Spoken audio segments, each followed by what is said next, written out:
Hey guys, welcome back to my channel. This is Soumya Govindaraju. ఇవాళ మా అక్క నా కోసం ఒక రెసిపీ చేయబోతుంది అనమాట. అది ఏంటి అనేది మీరు ఫుల్ వీడియో చూసేయండి. సో ఈరోజు మా చెల్లి కోసం గోధుమ పిండి దోశలు ఇస్తున్నాను. గోధుమ పిండి అట్లు.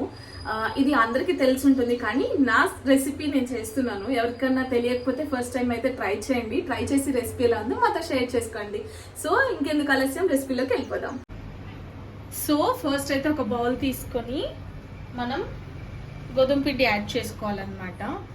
ఎంత రిక్వైర్ ఉంటే అంత యాడ్ చేసుకోవాలి. సో మా ఇంట్లో ఒక 3 పీపుల్కి అయితే చేస్తున్నాము. సో ఈ గోధుమ పిండి సరిపోతుంది.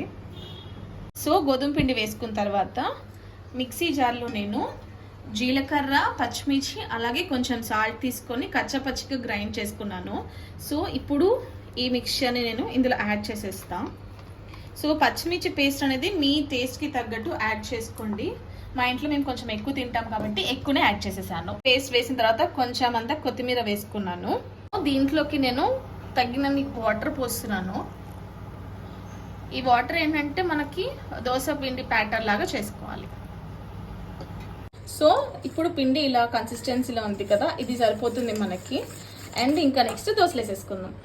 సో మనం ఇలా మిక్స్ చేసుకున్న తర్వాత కొంచెం బొంబాయి రవ్వ యాడ్ చేసుకోవాలి. యాడ్ చేసుకుంటే కొంచెం క్రిస్పీ వస్తుంది అనమాట.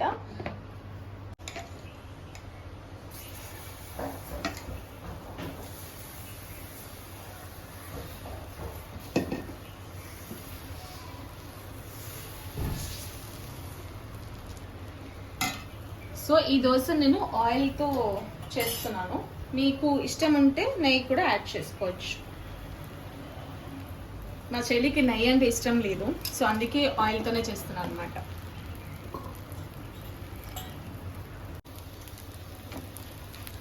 చూడండి ఎంత ఈజీగా వస్తున్నాయో దోశలు.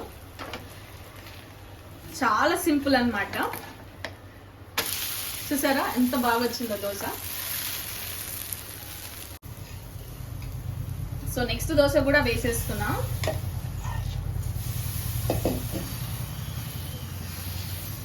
చాలా బాగుంటాయి దోశలు. ఎవరికన్నా తెలియకపోతే ట్రై చేయండి. అండ్ చాలా మంది పచ్చిమిర్చి పేస్ట్ యాడ్ చేసుకోరు, ఎవరు కూడా. యాడ్ చేసుకుంటే చాలా బాగుంటుంది అనమాట. అండ్ ఇంకా ఆనియన్స్ అవన్నీ కూడా యాడ్ చేసుకోవచ్చు, బట్ ఈరోజు నేను యాడ్ చేయట్లేదు. మీకు ఎవరికన్నా ఇంట్రెస్ట్ ఉండి వేసుకోవాలనుకుంటే వేసుకోండి. సో ఇలా కొంచెం ఆయిల్ ఎక్కువ పడినప్పుడు ఇలా దోశ అంతా స్ప్రెడ్ చేసేసుకోవడమే. సెకండ్ దోశ కూడా రెడీ అయిపోయింది.